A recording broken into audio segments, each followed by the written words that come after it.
Раз, два. Как слышно меня? Я каждый раз вынужден проверять на двух платформах, что меня слышно, и на YouTube, и на ВК. И нам еще и записывать нужно. В общем, все кнопки нужно успеть нажать. Все, мы готовы. Здравствуйте, я вас всех рад видеть. Спасибо, что пришли. У нас прямой эфир, вы задаете вопросы, я на них пытаюсь отвечать максимально откровенно, максимально полезно. Главная задача нашего эфира – принести пользу программистам, которые нас смотрят. И меня смотрят, и ваши вопросы читают. У нас такое совместное творчество. Вы вопросы задаете текстом, я отвечаю голосом. Поехали. Вопросы могут касаться программирования, менеджмента, карьерного роста. Как оказывается, эта тема является наиболее интересной. Ну и, наверное, немножко политики, немножко социальных аспектов, немножко общественной жизни. Мы в ней участвуем, поэтому я как могу вам смогу ответить. Вопрос первый. Почему вы не создадите YouTube или Instagram? Я понимаю, что нужны большие деньги. Вы могли бы обратиться к Касперской. Она общается с людьми из администрации президента.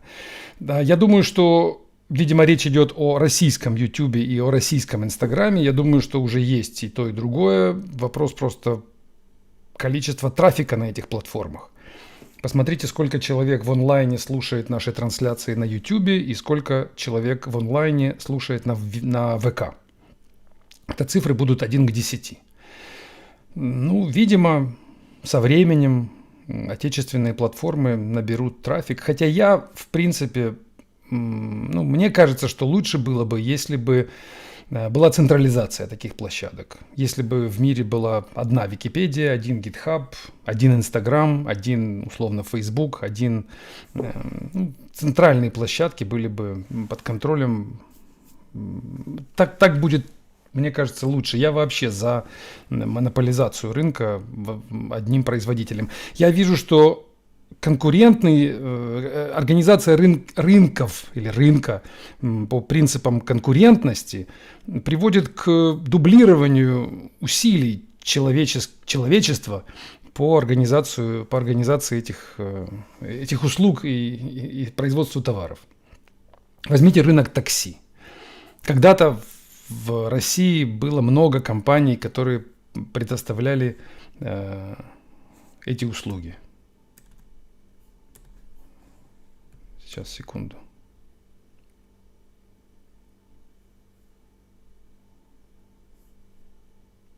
Что-то отвалилось. Я не пойму, меня видно, нет? Видно. Когда-то было много компаний. Это был Uber, это был Яндекс.Такси, это был Get, это были какие-то еще сервисы, City Такси или Такси City, как-то так. В итоге все это было поглощено одним Яндекс.Такси. И в итоге все выиграли. В итоге мы имеем одну компанию, у нее много автомобилей, я всегда могу вызвать такси, он всегда доступен. А рынок каршеринга до сих пор находится в состоянии конкурентности. Есть какая-то Белка, есть какой-то Яндекс.Драйв, есть какой-то Делимобиль, Сити-Драйв и так далее. И каждый раз мне приходится из 5 приложений или из 4 приложений выбирать нужную машину. Просто неудобно. И сидят 4 команды программистов и разрабатывают одно и то же. 4 CTO, 4 архитектора, 4 набора серверов, 4 группы программистов. Зачем нам это дублировать? Я за то, чтобы было какое-то одно решение, и оно было под контролем тех, кто в этом понимает. Следующий вопрос. Я пишу проекты на Python и отвечаю на вопросы на Stack Overflow. Все вакансии требуют 2 и более лет опыта в коммерческой разработке. HR не смотрят на остальные достижения в резюме, если не видят этот опыт. Как мне быть? Я думаю, что вы преувеличиваете, драматизируете ситуацию. Я думаю, что разные HR смотрят на разное.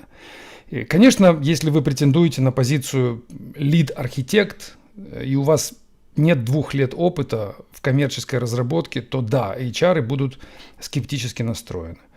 Но если вы вполне себе готовы работать джуниор-разработчиком и готовы себя показать, и готовы первый год получать зарплату ниже рынка, условно говоря, то я думаю, что HR от вас не откажутся.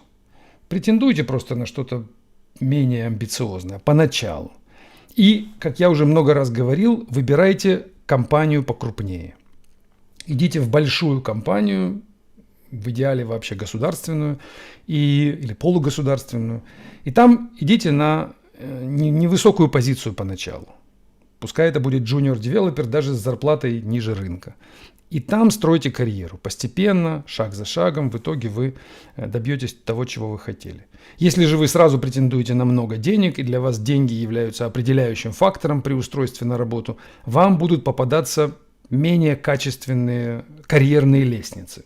Это будут маленькие стартапы, это будут небольшие конторы, которые готовы сразу заплатить больше, рискнуть с вами поработать, у которых HR-процессы выстроены хуже, чем у больших компаний. Следующий вопрос. Как вам удалось выработать внутренний стержень? Что на вас повлияло больше всего в жизни? И как вам помог большой теннис? Дух соперничества? Вопросительный знак. И вообще спорт в целом. Я не очень знаю, что такое внутренний стержень, но, видимо, это какое-то в вашей формулировке, это, видимо, некое упорство или как-то желание идти дальше, несмотря на то, что мало получается или плохо получается. Я не могу сказать, что у меня такой стержень присутствует. Я вижу людей иногда, у которых лучше с этим стержнем. И понимаю, что наибольшим врагом такого стержня является какая-то,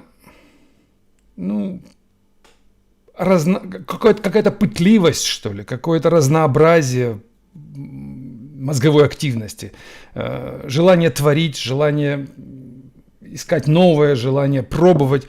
Все это мешает в движении вперед. Это очень помогает в движении в стороны, вширь. Вы узнаете много интересного в жизни, вы проживете богатую впечатлениями жизнь, но мало чего добьетесь. А люди, у которых есть так называемый стержень, это в основном люди, которые мало чего хотят и, может быть, мало верят в себя, что ли, и им приходится, или они, зная, что у них не получится и это, и это, и это, они берутся за что-то одно и с нескрываемым упорством идут в одну сторону. И у них получается в итоге. Так что я как раз пытаюсь в себе этот стержень вырабатывать, но у меня плохо получается. Я слишком много активности одновременно. Мне хочется и книгу написать, следующую, и одновременно с этим хочется и продукт сделать программный. И вместе с этим хочется еще и фильм снять, например. И вот эти несколько желаний, они говорят о том, что стержня-то нет, что в итоге я ни к одной из этих целей легко не приду. А если бы я выбрал только одну, например, только написать книгу, все остальное отложив и решив, что я писатель, я буду писать книги по программированию, то я бы их писал одну за другой. И вот тогда бы вы пришли ко мне и спросили, откуда у вас такой стержень, что вы пишете в год по 2-3 книги, и они такие замечательные. А я вам бы сказал, так я просто все остальное забросил. А почему я забросил? Да потому что я не уверен, что у меня получится все остальное одновременно с написанием книг. Вот вам и весь стержень. А насчет большого тенниса, да нет, я как раз дух соперничества, он присутствует, но это как раз не то, что меня привлекает в спорте, например, в теннисе. Мне больше нравится как раз... Я не очень стремлюсь выигрывать, когда играю в теннис. Для меня это не главное. Хотя многие люди, особенно люди старой школы, люди, которые постарше, да и бывают и молодые, играя с ними, чувствую, что для человека главной целью является победа. Выиграть партию, заработать очки. У меня, к сожалению, не так. Я достаточно прохладно отношусь к таким победам в спорте. Как-то я сумбурно ответил на ваш вопрос, но надеюсь, чем-то я помог. Следующий вопрос. Ранее я спрашивал, задает нам вопрос слушатель, почему мой менеджер микроменеджит. Он напрямую это не сказал, но он думал, что я занимаюсь фрилансом, но по вечерам каждый день я учу немецкий. Он перестал микроменеджить. Замечательно. У нас собралась сильная команда.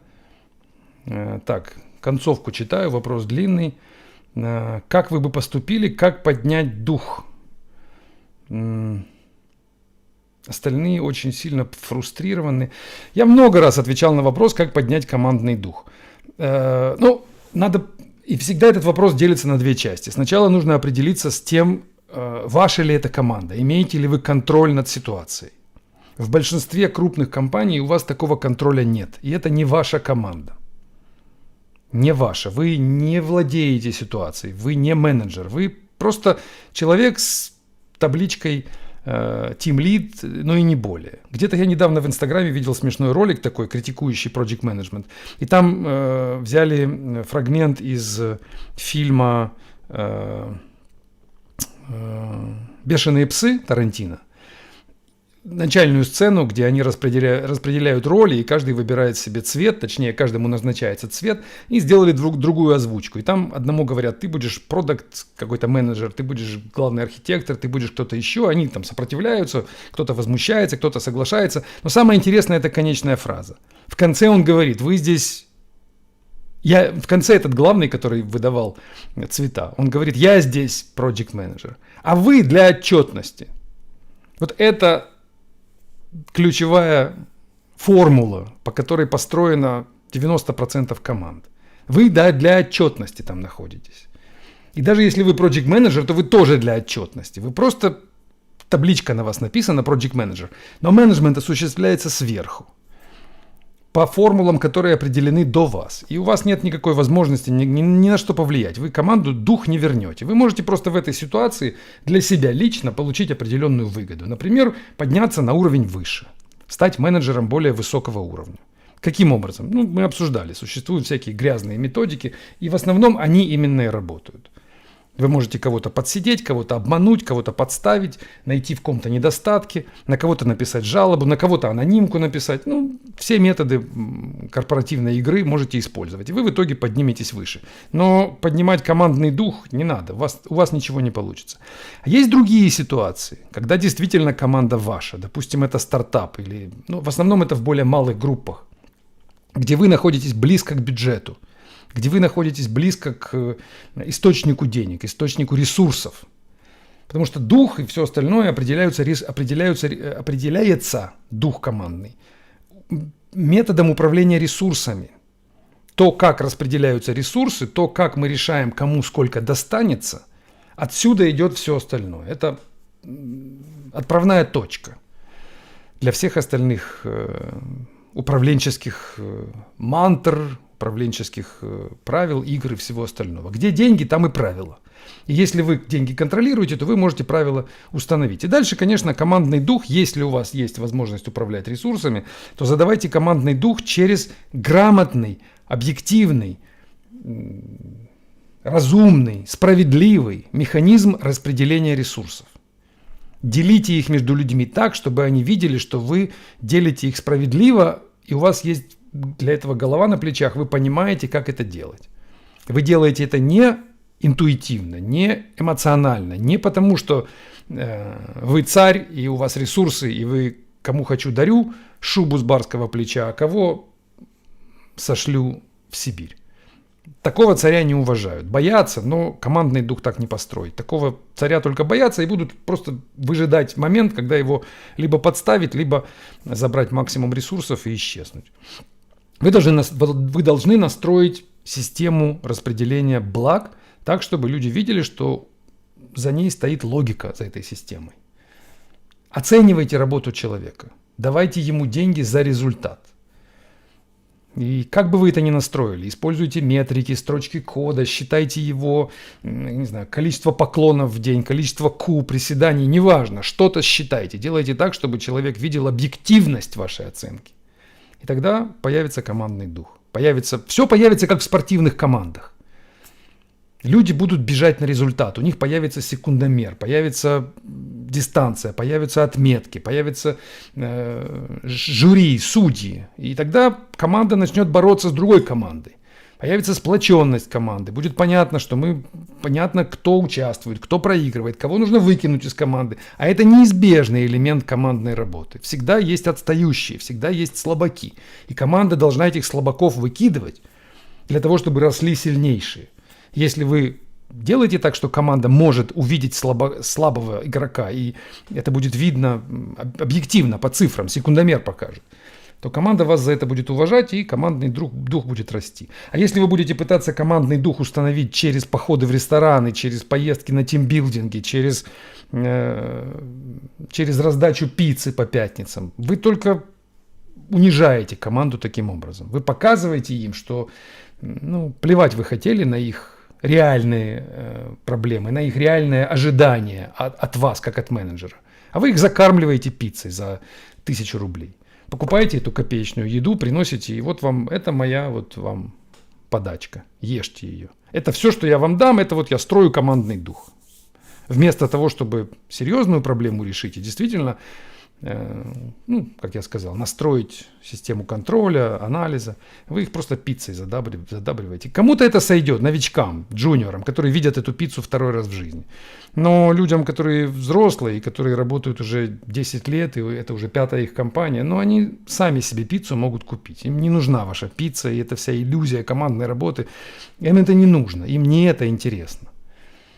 Через эти пиццы корпоративные они видят в вас проигравшего. Это в лучшем случае. А в худшем видят в вас подлеца, который не уважает их и действует как минимум из некомпетентности управленческой, а как максимум просто из злого умысла. Следующий вопрос. Около года назад в одном из интервью вы говорили, что собираетесь пройти курс медитации випассана. Довольны ли вы результатом? Не находите ли, что данная организация секта? По вопросу я понимаю, что вам тоже не очень нравится випассана. Я действительно прошел курс этой випассаны, 10 дней молчал, медитировал, молчал, медитировал. Это было года 2 назад. Я не могу сказать, что я как-то вдохновился этой идеей. Я не попал в состояние медитации какой-то особой, я не попал в состояние транса, я не очистил свои мозги, как они говорят, я не перезагрузился. Я думаю, что это произошло потому, что у меня не было проблемы, с которой туда нужно ехать. Я после общения с людьми на этой випассане понял, что практически все туда приехали с какой-то психологической проблемой. Кто-то курит, кто-то пьет, кто-то зависим от наркотиков, кто-то зависим от жены, кто-то зависим от работы, кто-то от чего-то зависим. И справиться с этой зависимостью не может. И он приехал на випассану, и 10 дней его лишили телефона, начальника, жены, сигарет и алкоголя, и ему это помогло. А у меня не было такой проблемы, четко сформулированной. Поэтому я просто просидел 10 дней и проскучал. Немножко расслабился, немножко походил, погулял, подумал о жизни. Это можно было сделать и в Москве, никуда не уезжая, просто прогуляться по Патрикам и подумать о жизни. В общем, а насчет сектантства, некая определенная есть, конечно, там такая общность. Я не думаю, что это такая уж секта, прям, которая чего-то требует от своих участников. Там же все бесплатно и все на добровольных началах. И я не увидел там религиозного ничего. Они не затягивают вас в какой-то культ. Они не требуют от вас молиться каким-то богам. Они не требуют кого-то почитать, кого-то не почитать. Они даже к вегетарианству спокойно относятся. Они сами вегетарианцы, да, они не кормят там мясом все эти 10 дней, но они не кричат везде о том, что мясо это ужас. Так что я бы рекомендовал, если вы не были там, то поезжайте. 10 дней из жизни стоит один раз попробовать, но второй раз я не стремлюсь туда. Следующий вопрос. Поздравляю вас с избранием президента США Трампа. Да, это прекрасное событие, с одной стороны, но с другой стороны, что-то мне подсказывает, что нужно дождаться момента, когда он станет таки президентом. Еще 3 месяца, все может случиться, он может оказаться кем угодно, он может оказаться там, где Пафф Дэдди, и там, где Вайнштейн, и там, где многие оказались. Посмотрим, в общем. Почему-то мне кажется, что демократы так просто не сдадутся. И, конечно же, это не Камала Харрис проиграла, а это некое поражение больших сил в Америке. И президентов в Америке убивают тоже. И мы знаем, что 3 президентов американских застрелили, убили. И очень может быть, что и на Трампа покушение уже было. Так что давайте подождем, пока он станет президентом, и подождем, пока он начнет что-то делать. И тогда будем уже праздновать. Собираетесь ли вы выступить на Snow One? Да нет, пока таких планов нет. Конференция, я слышал, неплохая. Я ни разу не был на Snow One. Это в Новосибирске, если я не ошибаюсь. Классная конференция, ребята проводят, но таких планов у меня нет. Так, следующий вопрос. Мне 38, дата-инженер. Понимаю, что проигрываю более молодым по опыту. Предложили быть менеджером. Закономерно и надежно ли это развитие, имея семью? Как быть и техлидом, и менеджером, или это несовместимо? Это сложно совместимо. Уже обсуждали это неоднократно. Сложно быть одновременно и менеджером, и программистом, или, как вы говорите, техлидом. Еще и семью вы говорите. Семья это не должно быть помехой, если у вас дисциплина трудовая не хромает. Но вообще лучше определиться, конечно, куда вы хотите идти. Либо вы будете менеджером, и тогда у вас одна карьера, либо вы хотите быть техническим экспертом, и тогда карьера другая. Я бы это старался не совмещать. Следующий вопрос. Я создаю open-source веб-платформу для управления проектами и задачами. Что бы вы хотели видеть особенного в такой платформе, что отличало бы от других? Для управления проектами и задачами. Интересный вопрос вы задаете.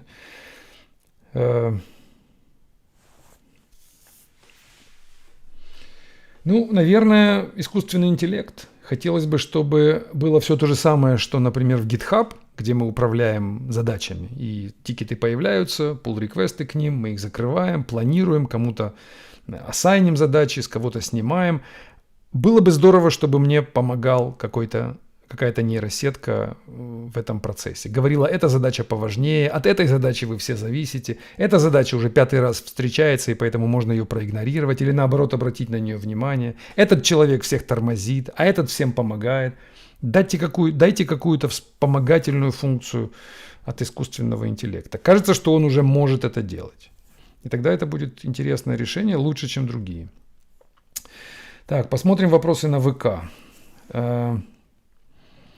Как относишься к смеси функционального программирования и ООП в скале?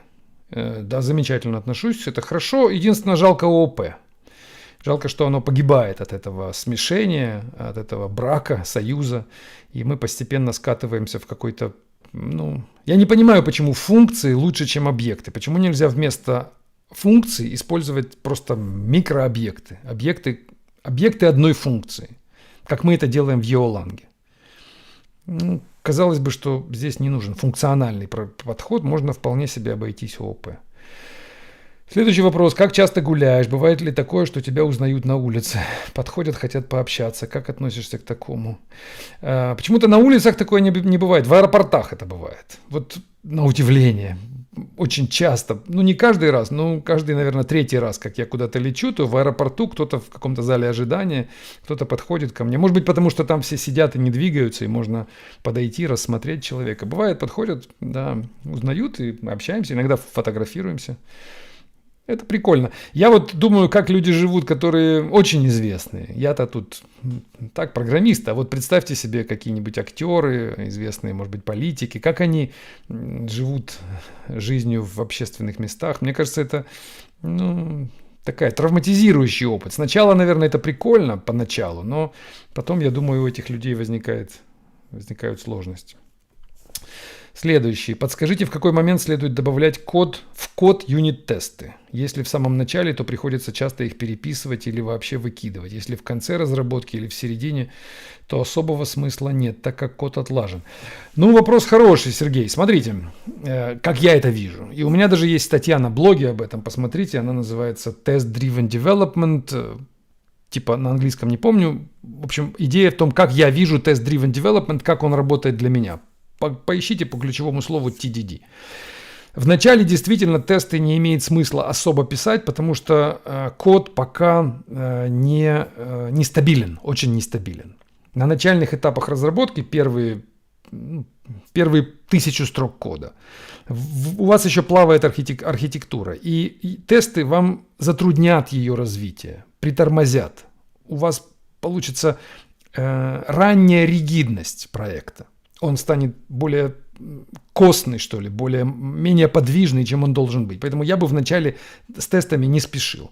Но когда появляется что-то рабочее, хоть что-то, и вы это что-то рабочее можете показать заказчику или самому себе, или выложить на продакшн, то вот после этого возникает первый баг-репорт.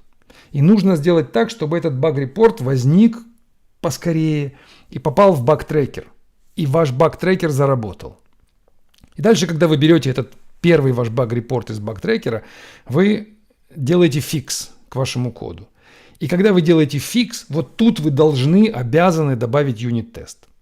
Поскольку вы должны как-то убедиться в том, что ваш фикс фиксит действительно дефект. А дефект нужно сначала воспроизвести. Вот тут у вас появится первое покрытие, базовое покрытие тестами. И тут же вы выдаете новую версию продукта, и у вас появляется новый баг-репорт, вы опять делаете фикс, новый тест, новое покрытие, и вперед. Просто зафиксируйте для себя правило, что вы никогда не меняете код, не пишете, а не меняете, без сопровождения тестом этого изменения. Вы должны, отправляя pull request или merge request, вы должны в этом реквесте доказать и себе, и всем остальным, и ревьюверу, что был дефект.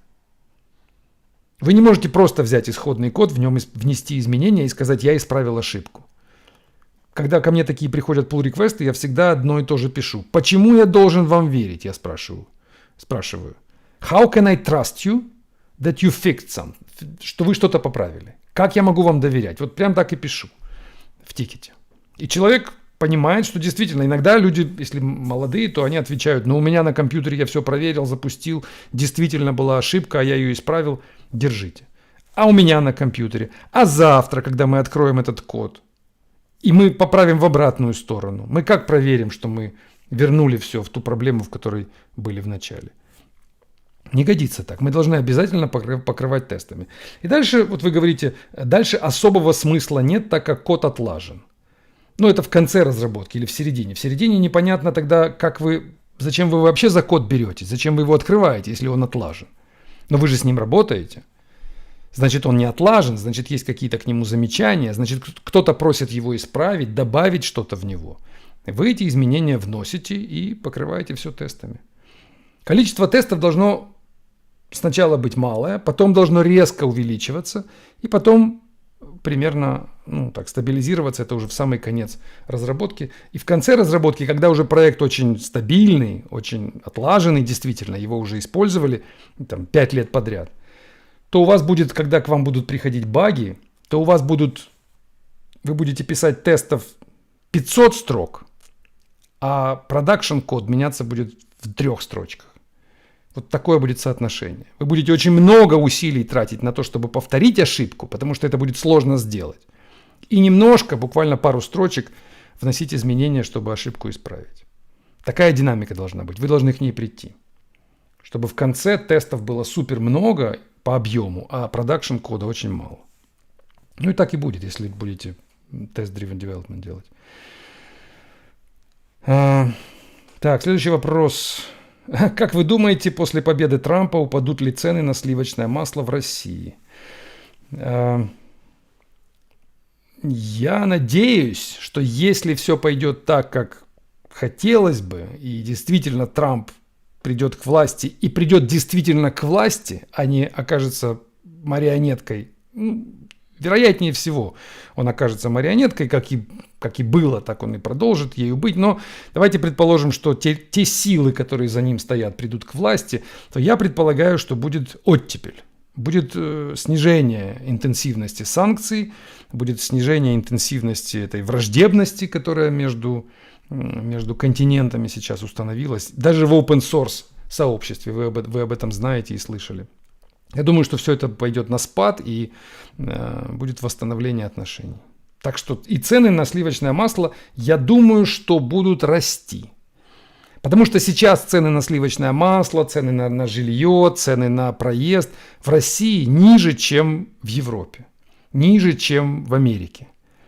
А это, на мой взгляд, несправедливо. Потому что качество этих всех услуг, качество сливочного масла, качество жилья, качество дорог, качество такси в России выше, а стоит ниже. Значит, поставщики этих товаров и услуг недополучают то, что должны получать. Организатор какого-то автопарка, допустим, в России, в Москве, имеющий, например, 100 автомобилей, он зарабатывает меньше, чем такой же организатор автопарка в Нью-Йорке. Может себе позволить меньше поездок за границу, меньше отпуска, меньше сливочного масла. А почему так? Парк у него лучше, автомобили качественнее, организация лучше, сервис предоставляет выше уровнем. Почему в Нью-Йорке получают в 3-5 раз больше? Должно это выровняться. И я думаю, что будет повышение цен на все и рост зарплат.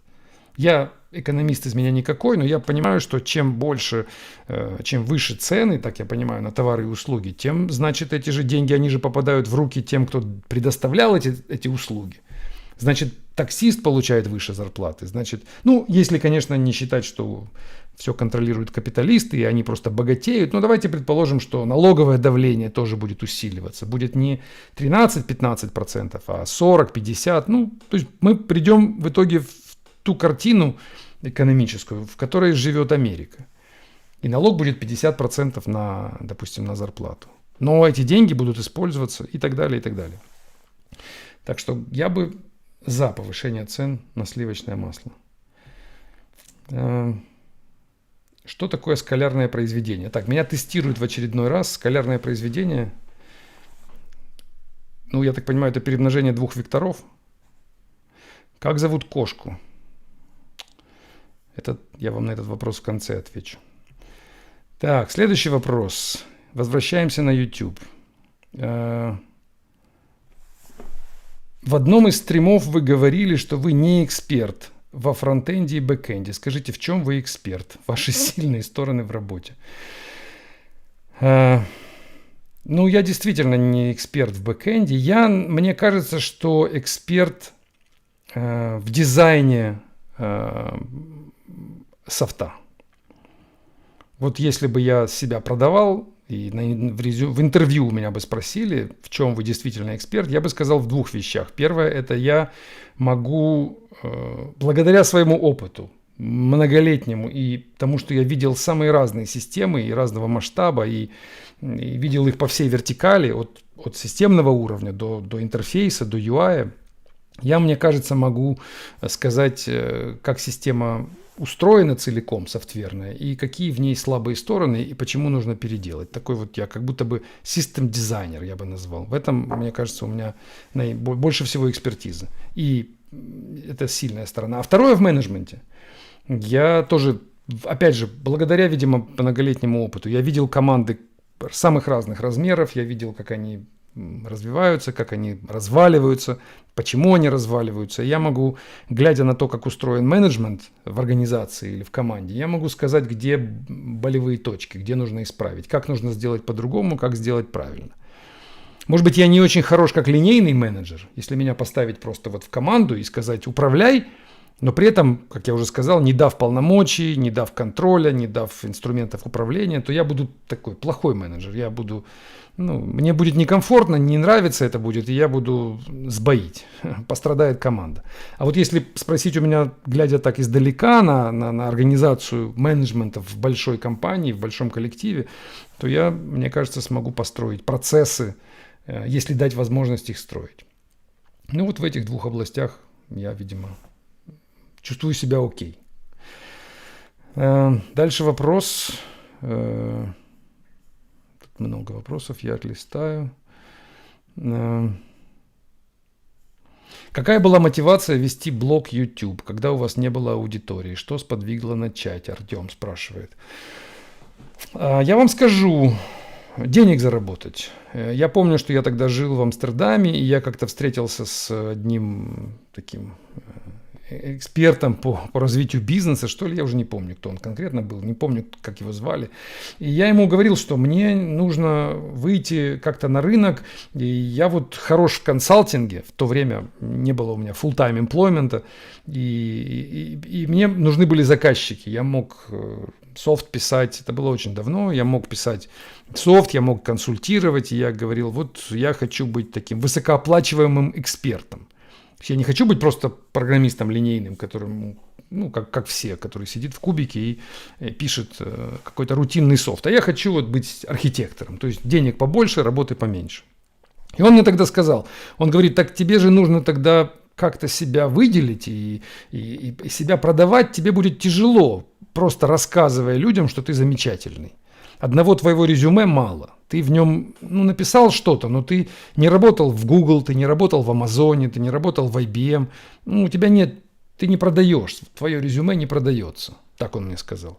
А вот если ты начнешь писать что-то в публичном пространстве, заведешь, например, свой блог, то мы тебя узнаем, начнем тебя читать. И как-то это закрутится, и тем более у тебя есть, наверное, что сказать. Он так тогда предполагал. А я тогда еще не так много имел что сказать, но что-то имел. И я решил, чем черт не шутит, и завел блог, написал там пару статей, и как-то оно закрутилось.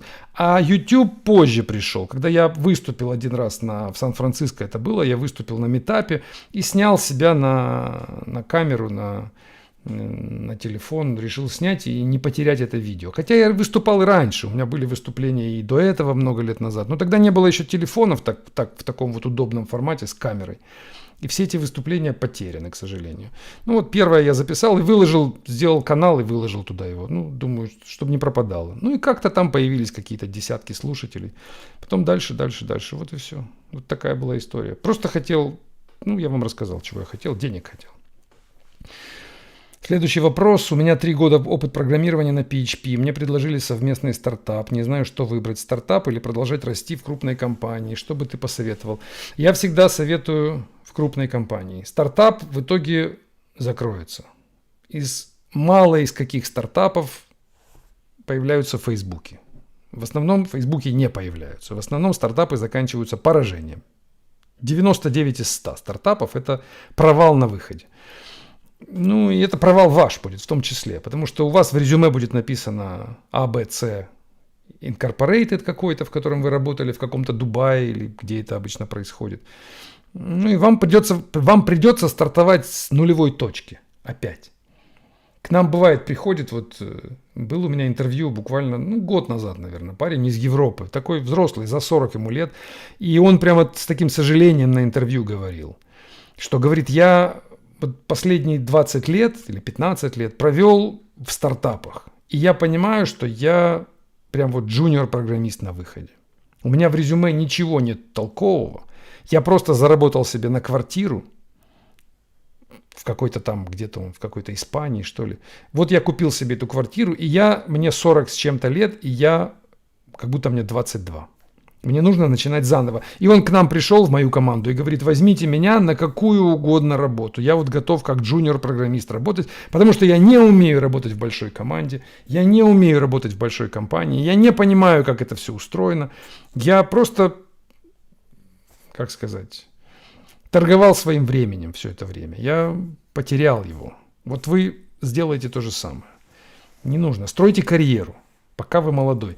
Когда вам будет 40, когда у вас карьера, допустим, упрется в какой-то потолок, и вы скажете, не расту я в этой компании, значит, нет у вас, не знаю чего, талантов, нет, может быть, способностей, тогда завершайте карьеру и идите деньги зарабатывать, идите в стартапы. И там уже требуйте зарплату повыше, бонусов побольше, пускай это все закроется через полгода, это не важно. Но сделайте это попозже в своей жизни. Следующий вопрос. Можно ли серьезно изучать принципы ООП, используя язык JavaScript? Не будет ли необычная модель прототипного наследования мешать пониманию?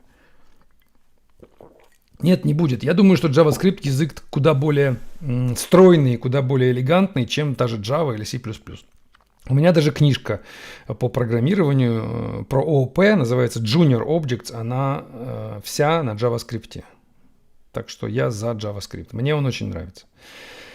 Следующий вопрос. Что думаешь о роли системного аналитика в проекте? Нужен ли он? Нанимаешь ли? Если нанимаешь, то по каким критериям?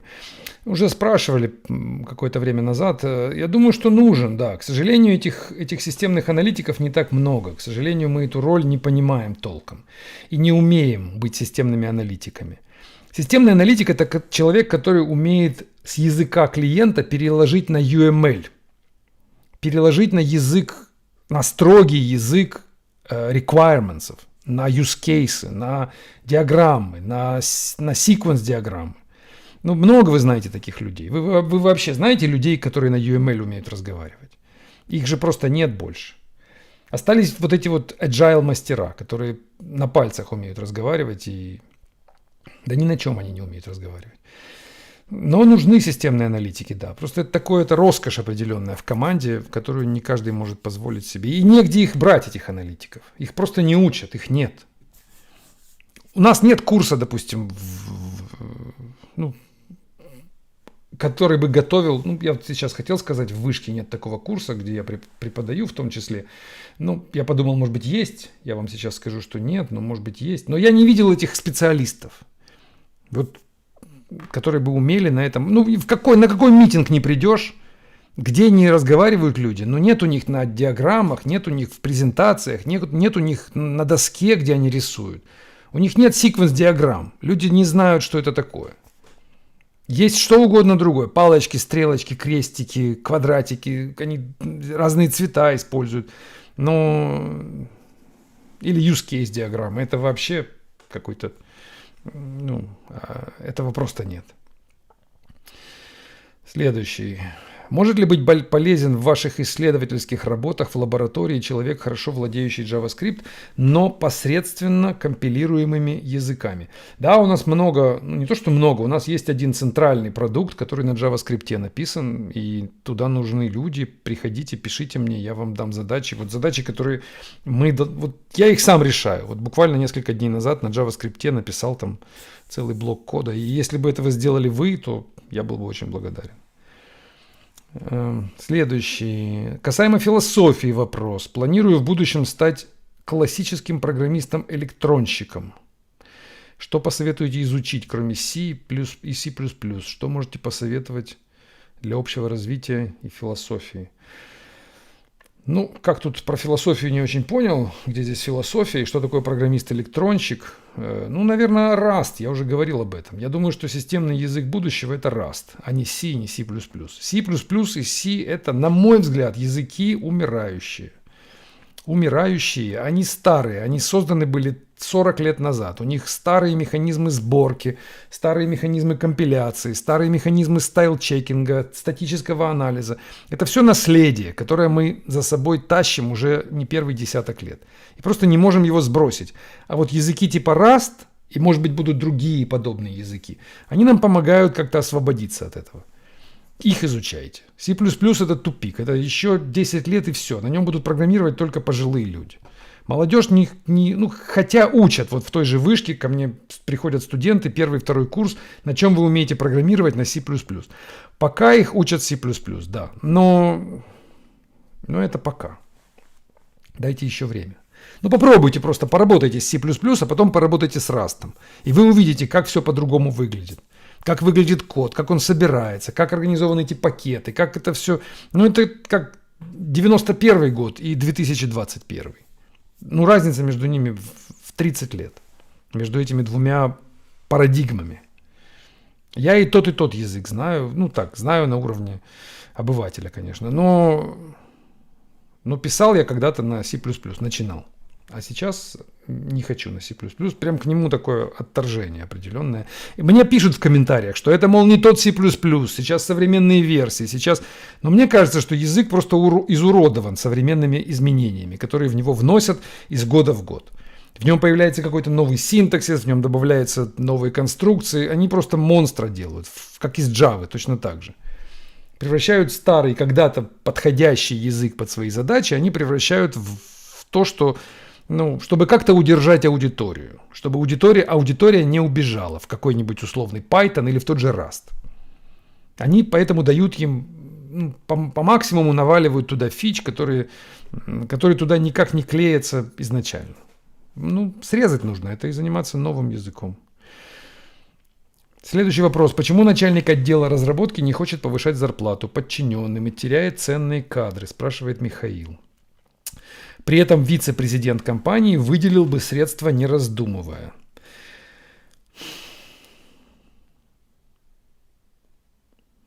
Ну, вопрос хороший на самом деле. Я вот думаю сейчас. Это вполне себе рабочая ситуация. То есть человек, который находится непосредственно над людьми и управляет ими, он деньги как бы экономит или не дает.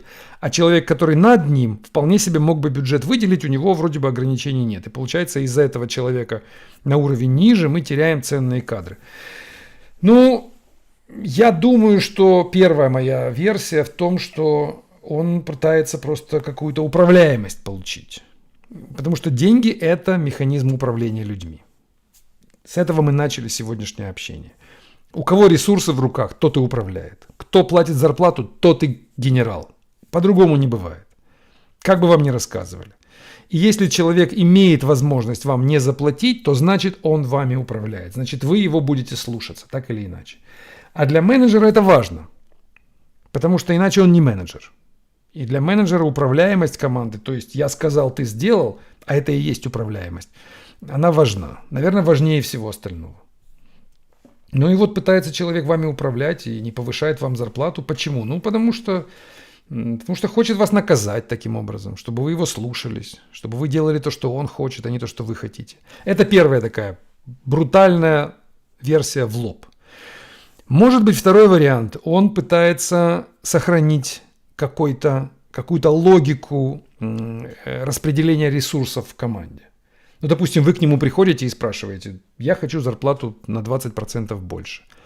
А он же видит не только вашу зарплату, он видит зарплату еще 10 человек в отделе, а у них пониже, чем у вас, а ваши достижения похуже, чем их достижения. Ну вот он и исходит из этой логики, почему вам нужно дать больше, если они получают меньше. Он как-то пытается сбалансировать. Вот. Но вы говорите в конце, это вторая версия, но вы говорите, что мы теряем ценные кадры. Ну, опять же, понимаете, что такое ценный, для кого они ценные. Это вам, может быть, кажется, что он ценный, потому что он, не знаю, помог вам что-то там написать на Python, и он для вас ценный. Или потому что он с вами на тимбилдинге пиццу ел вместе, и он для вас ценный. А может быть, для компании в целом или для этого отдела никакой он не ценный. Ну, допустим, он, я не знаю, дерзит менеджеру. Вставляет ему палки в колеса, спорит с ним, перечит, мешает ему принимать управленческие решения. Ну какой он ценный? При этом он может быть даже очень хороший технический эксперт, но он для менеджера он не ценный. Менеджер его хочет выбросить. И через зарплату, через невыплату ее, через неподнятие ее, он достигает своих целей. Не просто так это делается. Ну, не просто потому, что он жадный, потому что ему... Мало кто из менеджеров вообще думает о деньгах, как о своих деньгах. Это в основном так думают менеджеры, пришедшие из малого бизнеса, из стартапов. И причем из позиций в основном собственников или партнеров. Тогда у них сохраняется такая глупая привычка экономить деньги.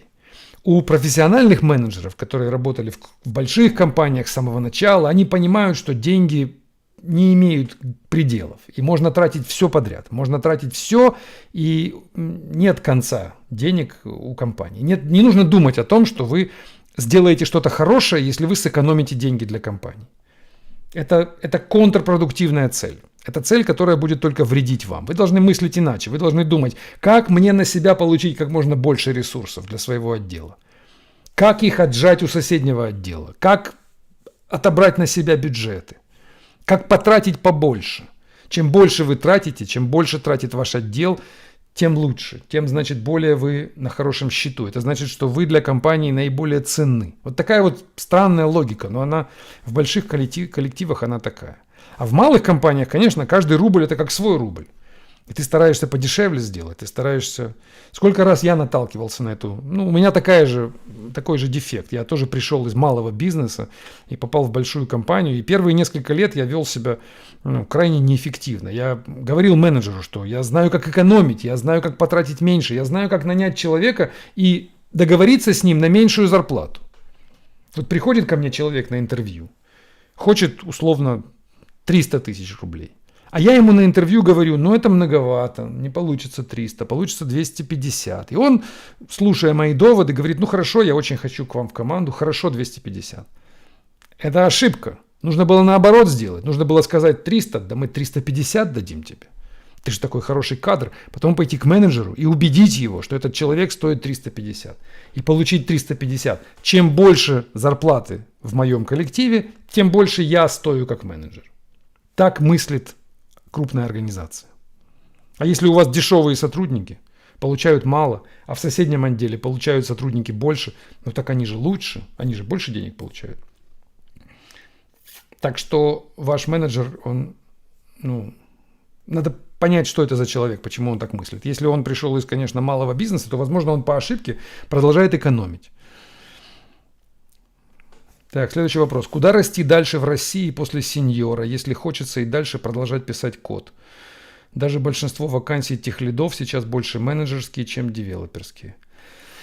Ну, ищите компании в России, которые крупные и технологичные. Есть такие компании. Есть Сбер, который инвестирует в технологии. Тот же Аири, это его крыло для искусственного интеллекта. Там не нужно быть менеджером, там нужно быть исследователем. Тот же Яндекс.Ресерч, ну, те же у Газпрома что-то есть. У крупных компаний есть ресурсы для того, чтобы людям давать развиваться по технической траектории, по лестнице технических компетенций. Ищите большие компании. Их меньше в России. Конечно, у нас нет Гугла, у нас нет Амазона, у нас нет IBM, у нас нет Меты. Эти все компании, да, нам до них еще далеко. Но мы туда добираемся. Еще лет 5-10, и вполне можно будет сказать, что нет смысла уезжать, а можно вполне себе построить карьеру исследователя или технического крутого эксперта с большими очень доходами, сравнимыми с доходами CTO или с доходами VP компании здесь, в России. Следующий вопрос. Как не пропускать через себя дурное поведение своих коллег на заводе? Учу Java, чтобы получить работу. Мне это интересно, когда есть такие люди, как вы. Как не воспринимать все близко к сердцу? Ну, я уже рассказывал, по-моему, на прошлом. Предполагайте, что люди вокруг вас сумасшедшие. Представьте, что вы находитесь в дурдоме. Вот люди реально больные, с диагнозом рядом с вами. Ну вот у них дурное поведение. Вы будете злиться на них? Вы будете близко к сердцу воспринимать? Или вы идете по метро, и там лежит пьяный бомж и кричит вам что-то вслед? Вы это близко к сердцу воспринимаете? Кричит, обзывается, ругается, не видя вас, у него в глазах мутно, он не понимает, кому он это кричит. Но кричит очень обидные вещи, лично вам. Просто вы проходили мимо. Вас это сильно заденет? Ну нет, вы отшатнетесь, постарайтесь сделать так, чтобы поменьше вас это коснулось. Также, или если вы зайдете в дом сумасшедших, и вокруг вас будут больные люди. Они, да, кричат что-то, бросают в вас кашей там недоеденной. Вы будете уворачиваться, вы же не будете вступать с ними в серьезные разговоры, пытаться им доказать, что ты не прав, дорогой, ты что, так меня обзывать? Я на самом деле... вы и так воспринимайте окружающих, это вам сохранит здоровье. Просто с некой жалостью даже. Понимаете, что у человека не все дома, и поэтому он иногда может дурное поведение себе позволять. Болен он. И на самом деле это недалеко от истины. На самом деле шизофреников куда больше, чем вы думаете. На самом деле много людей, которые не в ладах действительно со своим сознанием. Они просто не всегда понимают, что они делают. Потом им становится обидно за это, им становится некомфортно от того, что они сделали. И количество шизофреников в мире растет. Мы все больше и больше болеем, население планеты. И один способ какой? Оставаться здоровым. Понимать, что вокруг вас больные люди. Какие лучшие книги для менеджера? Следующий вопрос. Самая топовая, самая лучшая книга – это книга для подготовки к PMP экзамену. Автор Рита Мулкахи. Погуглите Рита PMP. Книга, на мой взгляд, главная, фундаментальная. Она выглядит в виде подготовки к тестам, но если вы ее прочитаете внимательно и несколько раз, вы станете менеджером никому не нужным, нигде не нанимаемым, не умеющим управлять современными командами, но хорошо понимающим, что происходит. Вы станете тем самым здоровым человеком, клиники для душевнобольных. Вы вдруг увидите этих agile менеджеров, этих скрам-мастеров, этих стендап-комиков, которые проводят стендапы в своих командах и стоя собирают отчеты от программистов. Вы вдруг увидите, где вы находитесь, что вы в сумасшедшем доме после прочтения этой книги. Может быть, ее не стоит читать, подумайте. Следующий. Правильно ли я понимаю, что вы придерживаетесь лондонской школы тестирования? Не считаете ли вы, что такие тесты недостаточно устойчивы к рефакторингу? Я не знаю, что такое лондонская школа, Роман, тестирования, но я понимаю, что тесты, безусловно, мешают рефакторингу, могут мешать рефакторингу, если они написаны некачественно. А большинство тестов мы пишем некачественно. Почему? Потому что у нас тесный каплинг между тестами и кодом, который они тестируют. Вот у меня была лекция буквально 2 дня назад в вышке. Я рассказывал им как раз про каплинг. Открытая лекция, приходите, дальше будут лекции продолжаться. Каждую среду мы их проводим в 6 часов вечера. Я им рассказывал, что чем теснее вы соединяете компоненты между собой, тем хуже, тем сложнее вам будет работать дальше с модификацией этих компонентов. Тесты это такие же компоненты. Они точно так же могут интенсивно и некомфортно соединяться с кодом, который они тестируют. И поэтому будет сложный рефакторинг. Что с этим делать? Надо читать книги. Вот здесь в комментариях советовали одну из книг по тестированию. Читайте, пробуйте. Это искусство. Написать хороший тест, это может быть даже сложнее или даже сложнее, чем написать хороший код.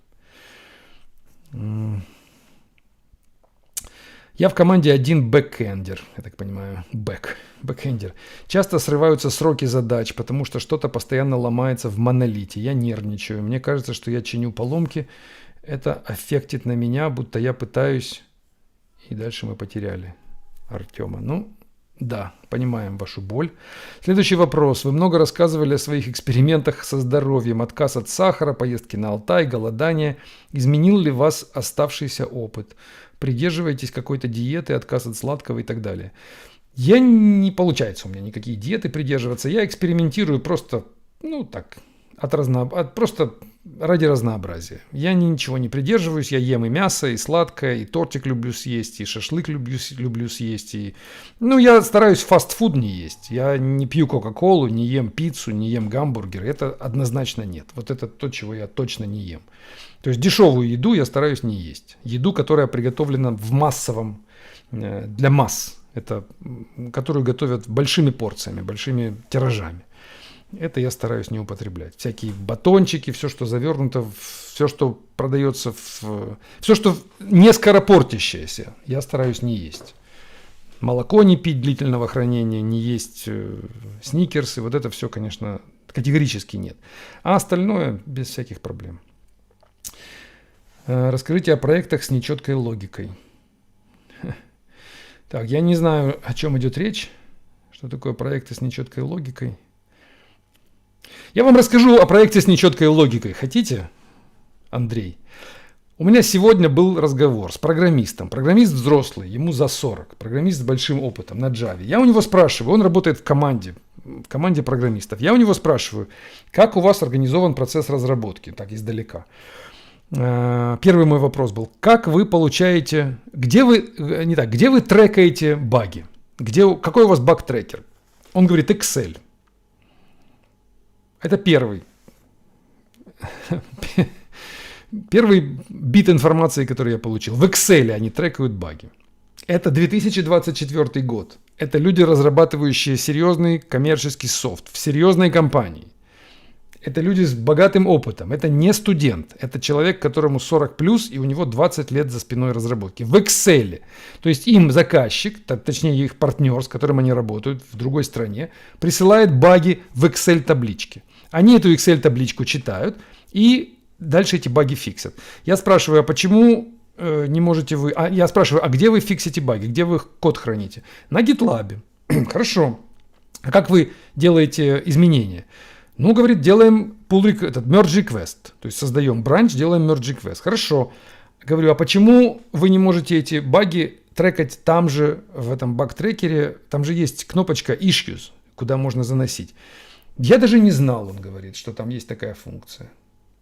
Как-то не подумал и говорит, знаешь, у нас такая небольшая команда, 5 человек всего. Мне кажется, автоматизация для такой команды это излишне. Чем мы будем там вот эти трекать, там какие-то кнопки нажимать. Нам лучше Excel табличку прислали, мы на нее посмотрели, баги пофиксили. Дальше я спрашиваю, а как вы делаете, вы код-ревью делаете вообще? Да, делаем. А как? Ну, мы присылаем merge request. И дальше я говорю, вы комментарии в этом merge request пишете? Он, нет, зачем нам писать комментарии в merge request? Мы сидим в одной комнате. Я просто зову человека, он подходит ко мне, и я ему на экране показываю пальцем, спрашиваю, ты это зачем сделал, а это зачем сделал? Мы поговорили с ним, и merge request принимается. Вот такой у нас процесс разработки. 2024 год. Вот это вот проект с нечеткой логикой. Это просто месс в моем понимании. И так работают люди. И им кажется, что им хорошо, что автоматизация не нужна при большой команде. Он еще говорит, а зачем мы будем там писать эти комментарии в merge request? Вот же человек сидит за соседним столом. Ты его позвал, он тебе показал пальцем, ты получил все ответы. Я это рассказал просто потому, что история свежая, сегодняшняя, и наболела. Вот это видеть, конечно, очень грустно, что так происходит с людьми, которые... Это абсолютное неуважение, в моем понимании, неуважение к своему труду, неуважение к своим инструментам. Это как если бы плотник работал тупой пилой. И ты бы у него спрашивал, ну почему ты не наточишь пилу, она же будет лучше пилить. А он будет говорить, ты знаешь, как-то времени нет, да и нормально мне тут отпилить осталось там буквально еще пару досок. Ну, точить ради этого пилу. Ему нормально работать с ненаточенным инструментом, нормально работать с старым инструментом, сломанным инструментом. Все это окей. Excel. Трекать баги в Excel. Я когда услышал это слово, я решил вам рассказать. Вот это была моя первая мысль. Я ему ничего не сказал. Я выслушал до конца. Сказал, ну да, бывает. Как к душевно больному отнесся. Как я буду спорить, если человеку 40 лет, а он в Excel баги трекает? И считает, что написать к merge request комментарий это неэффективно, это время, это занимает больше времени. Лучше я позову человека и пальцем ему покажу. Вот она, настоящая коммерческая разработка программного продукта. А вы говорите, как сохранять спокойствие? Ну как, молчишь, смотришь, думаешь, ну да, лишь бы он не ударил тебя, не плюнул тебе в спину. Вот и пускай идет, занимается своим Excel. Так, следующий вопрос.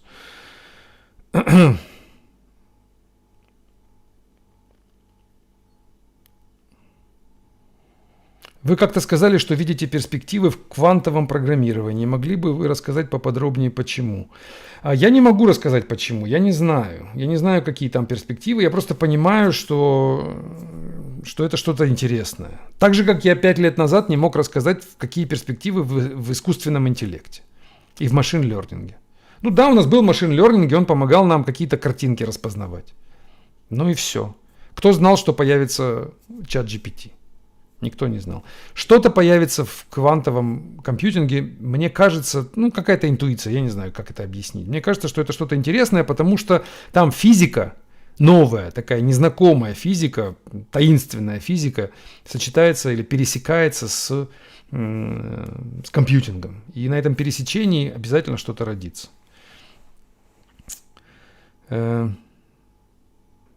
Почему вы так сильно не цените творческую составляющую как двигатель прогресса? Это простой человеческий вопрос. А как, а почему так? Хочу докопаться до истины.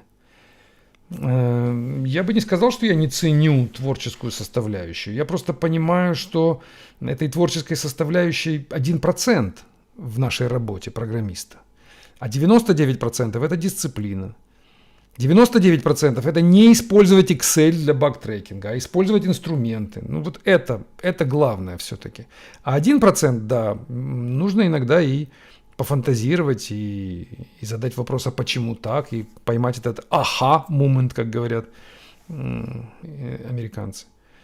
Но мало этого. Если на этом делать фокус и рассказывать еще и людям об этом, своим подчиненным, команде, и рассказывать, что, ребята, главное это вот творческая составляющая, но они вас уважать не будут. Они будут понимать, с кем они имеют дело, что им врут. Рассказывать нужно о том, что дело все в дисциплине, в организации труда, в инструментах, в тщательном подходе к планированию, к тщательной проверке качества. В этом основа, на этом мы стоим. А то, что когда-то кому-нибудь в голову придет какой-то там яркий момент, и мы сделаем что-то интереснее, это случится, безусловно. Но только если у нас будет пила наточена, если у нас будут инструменты в порядке стоять, если у нас пол будет подметен в мастерской, если у нас будут окна чистые, если у нас будет свет гореть, все лампочки будут на месте, вот тогда в этой чистой мастерской у нас возникнет момент какого-то озарения. Но не наоборот. Так, ну у нас уже время заканчивается. Я выберу еще 2 вопроса, и на этом все. Так, про PHP мы говорили. Так, про бэкэнд уже проговорили много раз. Какие книги посоветовали? У меня на блоге зайдите, напишите слово books, и там будет много рекомендаций. Так, я выбираю вопросы. Приходите пораньше, тогда ваш вопрос попадет в начало, потому что мы не можем же долго общаться, у нас всего час. Как организовать работу автотестировщика? Мы про это говорили когда-то.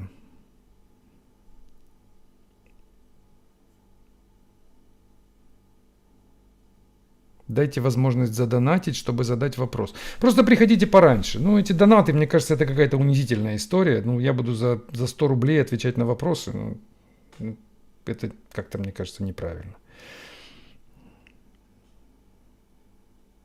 Начните делать вертикальные трансляции в YouTube, тогда количество просмотров увеличится в 10 раз. Новый лайфхак. Я не знаю, что такое... вертикальные, то есть как будто бы с телефона, да? Интересная мысль, надо подумать, попробуем. Вот интересный вопрос. Есть ли у тебя сейчас мотивация деньгами? Ну, к сожалению, она слабая очень, потому что я на зарплате. У меня деньги в конце месяца приходят. Хорошо я поработал, плохо я поработал, они все равно приходят. Поэтому как она может быть, как это мотивация? Когда-то она есть, но очень маленькая. Там иногда может быть какое-то повышение зарплаты, иногда может быть какой-то бонус. Но в этот момент тебе кажется, что ой, как здорово. Но ты не понимаешь, что ты сделал, чтобы это случилось. То есть нет связи между событием, когда я что-то сделал хорошее, и получением дополнительных денег. И эта дистанция очень большая, месяцы проходят. И ты забываешь просто, что ты сделал. Так что я бы сказал, что такой прямой мотивации нет. Если, конечно, меня лишить сейчас денег, то, конечно, она возникнет, вернется обратно. Я захочу снова получать деньги, и я начну их искать. Тогда мотивация, сейчас, как и у любого человека, кто на зарплате, какая там мотивация деньгами? К сожалению, и те люди, которые пишут, что деньги не мотивируют, знаете, эти все книги вот про всякий там бирюзовый менеджмент, они говорят, деньги никого не мотивируют. Конечно, не мотивируют, если их давать каждый месяц. Конечно, они не будут мотивировать. А вы давайте их каждый день, как стриптизершам дают, за каждый танец. Вот так и программистам нужно, за каждый issue, за каждый pull request. Станцевал pull request, получил деньги. Тогда все будет прекрасно мотивироваться, программисты будут супер заинтересованы в каждом новом контрибьюшене. А сейчас им все равно, он целый день может ничего не делать, и все. И начальник и сделать с ним ничего не может. Так, все, на этой ноте про стриптизерш мы заканчиваем наш стрим. Я вас всех благодарю, спасибо, что пришли. У нас было сегодня рекордное количество людей, 200, по-моему, 205 было в онлайне. Это хорошая цифра. Всех благодарю. Несмотря на блокировки YouTube, несмотря на санкции, мы все равно собираемся. Мы приходим на ВК и на YouTube.